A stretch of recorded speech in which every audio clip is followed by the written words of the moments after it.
Thank you. So I noticed that University of Oregon is a sponsor 2 times here. So this story starts at the center of the universe. Not Eugene, but Corvallis. Boom!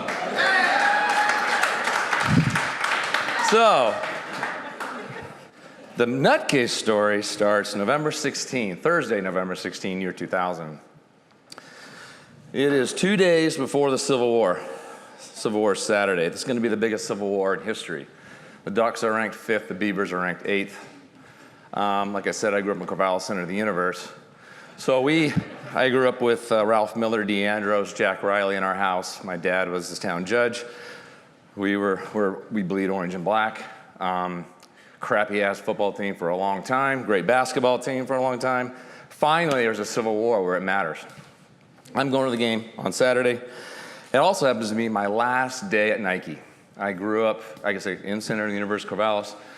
Sports and art, that's what I did all my life. That's still what I do, actually. Miriam will attest to that. So my first initial dream was shortstop for the Oakland A's. And I'm still working on that, actually. That's my trainer, Sean, is kicking my ass every day. So grew up, A's, Beavers, Dolphins, Blazers, cyanide tablet between my teeth every game.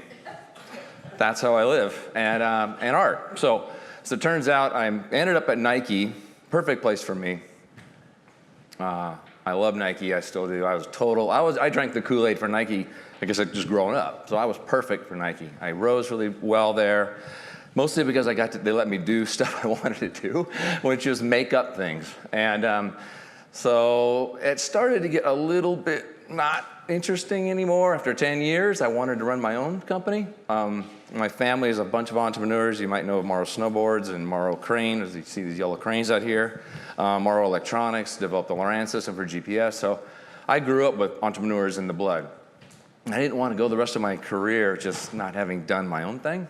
So after 10 years, I worked out a deal with Nike. I was gone. And this was the last day, Thursday, before the Civil War. So I'm there, 6:30. Our little boy Zane is about 3. He's with me. I'm getting my last stuff. I'm fired up. I'm done. I'm going on to a whole new adventure. I wasn't totally sure what it would be. I was going to go do creative services like what I was doing at Nike, but I wanted to make my own brand, but I didn't know what. But I was happy to be leaving. The one thing was that my boss at the time I did not like. And I mean, I did not like him. Kind of hated him. So, and I'm serious. He was a big duck. So, green and yellow jelly beans. Oh my God, it's just like. So he comes down. He's the last guy I see.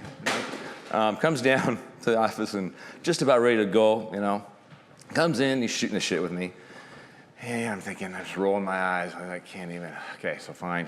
Finally, he goes, "Ought to be a great game Saturday." And I just, with everything, I couldn't contain it. I just went, "We're gonna kick your ass!" I'm like right in his face like this. I mean, he was totally. I could have tackled him. I'm not serious. It was like that, like ferocious. And he goes, "Oh, all right, Michael. Well, see you later. All right, see you later." And he ran out, and I'm like, oh. And so I get Zane, and we come along, we're going out. And 5 minutes later, I meet Miriam and our daughter Alina around Nike pizza parlor, and I'm just wired, I'm like, I gotta make something. So I sketched on a napkin a helmet, like an old football / motorcycle helmet that would be black and orange white stripes and orange O's and these like mohawk of steel spikes and a rubber duckies on these spikes. So I said, honey, I'm gonna make this helmet and I'm gonna wear it to the game. So that night and the next day, grabbed a skateboard helmet from my buddy 2 doors down, who's a duck, kind of funny, and just a crappy black skateboard style helmet. And I just taped it up. I did all these O's and stuff. Had these big, giant 4-inch screws. Slammed these rubber duckies on them. Joey Harrington was a quarterback. Keenan Howry's a wide receiver. I had all their names on there. I was doing it all up. Take it down. By Friday night, we had a big Civil War party the night before my brother's. The thing had to dry for 36 hours for those things to stick on the helmet. Game was noon, televised nationally. With Dan Fouts, another duck, Keith Jackson. So go to the game, and I'm doing the circle around the stands. I just look like a nut. Like seriously, people are going, what is that? Beaver fans have figured it out, and they go, yes! And then Duck fans are going, what, that sucks! And it was like, I just did the loop. And it drew so much energy and attention that after the game, which we won 23-13, it was because of the helmet. Yeah, put us over the top. Afterwards, I kind of got home and I went, man, that thing was like, it was lightning. People were just reacting to it. And, there's helmets. How come there's not more helmets on the campuses? And why is it more like baseball hats? Because everybody wears that. So I took a little step back and I started looking at helmets. And I went out and looked at them. I really never looked at helmets, actually. Went out there and started looking at them, and they suck. I mean, really. They just suck. They are the ugliest, stupidest, dumbest looking things. Graphics, mostly graphic design was just bad. It was either licensed characters or Barney Dinosaur or Skull and Crossbones or Shards of Glass or I don't know, but it was terrible. And I went, oh, maybe there's something here. So I didn't have it yet. I just started doing what I do, which is let it incubate. I had to get our little design business going. And which I kind of get, I basically did what I did at Nike for other people like ESPN, X Games, Disney. I just used all my Nike leverage, all the network I had to find, jobs. And I did it all in sport. I had a great time doing it. And while I was doing that, I would be working on Nutcase kind of on the side going, what is this going to be? Is it going to be mascots on helmets? Is it going to be, I started looking at more helmets in stores. I'd never done a helmet. So we go to trade shows, and I'd go to the sourcing section, which I had not done, even though I'd been to trade shows like crazy in sporting goods. And I'd source in the China section. Like, I got to find a helmet factory. So one thing led to another. It took about 2 years, and I found a factory and started doing the business planning of the work. And it came to be that, mascots on stuff, that doesn't make any sense, but a watermelon helmet, that would be sweet. So it came to Swatch watches, which changed the world of timing in the middle 80s. And they're now 5 billion or maybe more now. They changed everything. It was like, okay, how about that with meets helmets? We could do that. So made a watermelon helmet with this factory I found, and it comes back in this little brown box. I sort of looked like, I don't know where it came from, the factory floor somewhere. I opened it up and it was, watermelon helmet. And I took it out and Miriam and I were both going, we can do well at this. It was sweet. Now, it's not as sweet as our watermelon helmets today. We definitely perfected the decals and the art and stuff, but for what the Frankenstein helmet was, it was pretty good. So it was our first kind of, this could be huge. So then we took the next leap of going, what is this gonna be now? I need to make a line. So I started building what I do. I make up a name. It had to be a name that was gonna not be Bell or Giro, one of these stupid helmet companies. It had to be something that was lifestyle, that you would love it, that you would want to wear it, right? Like a fashion brand in a way. So Nutcase just pops, this is how I am. I just write stuff and I make it up. And so the prude I asked was Aline, who's 8, who's my daughter in bed. I said, what do you think of that one? She said, yeah, that's cool. So I went with it. So there's no research groups here. This is just trust your gut and your daughter. And we go with that. And then we build up the deck. The next big little milestone was okay, I'm gonna pay to make samples. So made 5 sets of samples of 5 different graphic helmets, 8 ball and a watermelon and a paint splatter and a bullseye and all these things. And a big poster that was the 30 crazy, again, Swatch watches, think about how crazy they all are and different. And sent that to a good friend of mine, got back to leveraging my network. One of my good friends at Nike at the time, he had moved on to Target. He was now SVP or whatever, Senior Vice President of Soft Lines or something like that in the stratosphere. But he was a cool guy and we got along great, and his name was Michael too.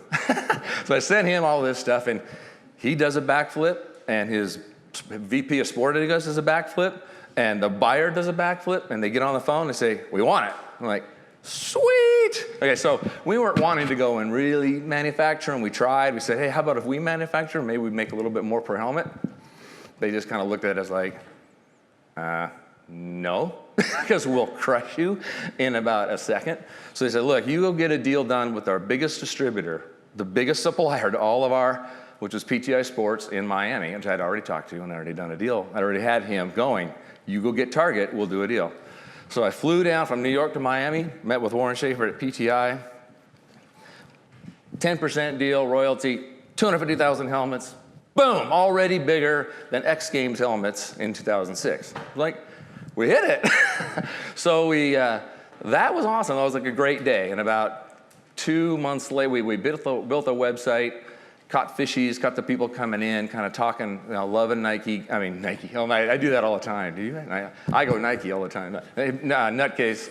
And the biggest letter that came into us in about March of the first year was Hugh O'Neill, the father of a kid, 8-year-old kid, Jack O'Neill in Boston, who had been hit and life-flighted from their neighborhood to Boston, Mass, and survived. And the doctors told Hugh that he would have died if he didn't have his helmet on. And Hugh told us the only reason he wore that helmet, any helmet, is because he loved his Nutcase graffiti helmet. He would not wear another helmet. He would wear it when he was not even riding or anything. He would just put his helmet on. And so that is when the hair stood up on our back and we went, fuck me. Graphics do save frickin' lives. We went, holy cow. So we went, oh my God. And that's when we thought, maybe this is bigger than Target. Bigger than frickin' Target. So at that point, we said the next big deal was, so now, fuck. And I'd been in sporting goods for a long time with Nike and all that. So, yeah, but you don't usually go from mass channel of distribution to specialty if we were going to do our own helmet company.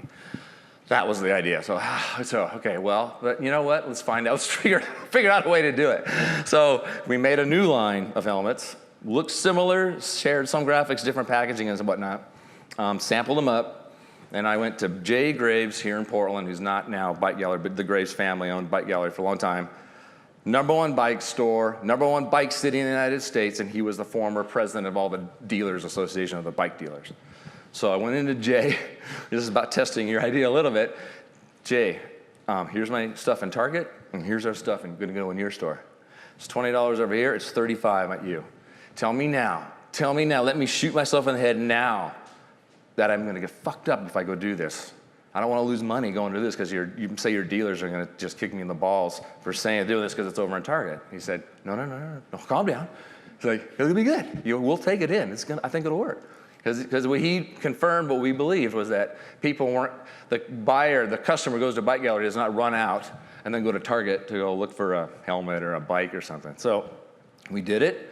Next thing was we put, $25,000 down and brought a container in of our helmets, stored them at the public storage on Halsey, because we already had a garage filled with helmets, and started selling in that. They launched our specialty line that we were now taking fulfillment distribution, Bike Gallery in fall of '06, and it sold more than they've ever sold in the fall of any brand. We were like, dude, another big win. So, and a lot of this time, it was always the idea that we would talk about would be just get to the next bridge and then cross that. And then, okay, get to the next bridge. Go over here. Not win the whole war, just take a battle at a time. So we did that. I went into, started doing the trade shows. The next big step for us from the brand went to the Interbike trade show, which was like a month after we brought those helmets in September. It was great. We got some stores. The stores loved it. People loved it.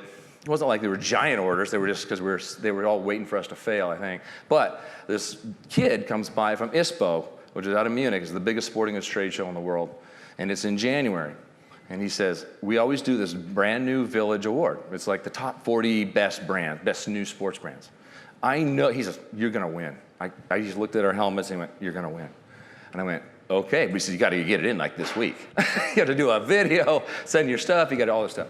Did it, boom, we won, which meant we got a free booth at the show. So Mir and I and my childhood center in the University of Corvallis High, Stanford Nike friend Jimmy Solberg, who was our executive heavy, behind us, went out with us. We were like 35 distributors just like surrounding like sharks around our booth. And a couple of them came in and said, there's some really cool brands here, but I think you guys are the ones who can make it.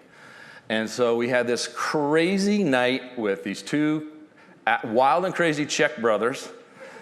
I'm not kidding you. They were absolutely nutcases. They were completely hook, line, drink the Kool-Aid. They were like pitching us so hard. We went out. We can't even barely remember the night that we went out. Miriam and I, how we made it to the plane, we do not know. Jimmy never even got back to the hotel. But we came back with a deal with these guys as our master distributors for Europe. And I was like, wow, we didn't do any FBI background checks. We didn't know what was going to happen. Okay, well, whatever. We're winging it. So before you knew it, we were bigger in Europe than we're anywhere, right? So that goes pretty good for about 3 years. We're having fun. We both drank the Kool-Aid. We fell in love. There was one brother, it was really a pain in the ass. If anybody knows Nike lore and Adidas lore, Rob Strasser was one of the great sports marketing people ever in the sporting industry, but he also was known to be a little difficult to deal with. So I always kept telling the younger brother, don't become the Rob Strasser where you like poison the well of the group, right? So, of course, he did. About that 3 or 4 years, we're getting the phone calls from dealers and distributors. Those guys are bullies. Those guys are assholes. They're not doing you well. Brought them in, our staff. Guys, they're assholes. We hate them. I took young brother David out to the factory. We hate that guy. Blah, blah. It's like, oh my God. Now we're dealing with people who we have really taken in as like, they're us, and now everybody hates them. And we are trying, like I am doing therapy on these guys. I'm like asking them to do shock therapy. I'm trying to do anything for them to like chill down and get with the program because we're changing. Or it's not just the Mere Michael show anymore. It's like we have staff now. I'm trying to use all my Nike experience for the matrix and management and just try to listen to other people, not do what just I think. It can't be a Michael thing. It has to be a Nutcase thing because we don't want to be in it forever. So, and these guys are not doing that. They're not in that program.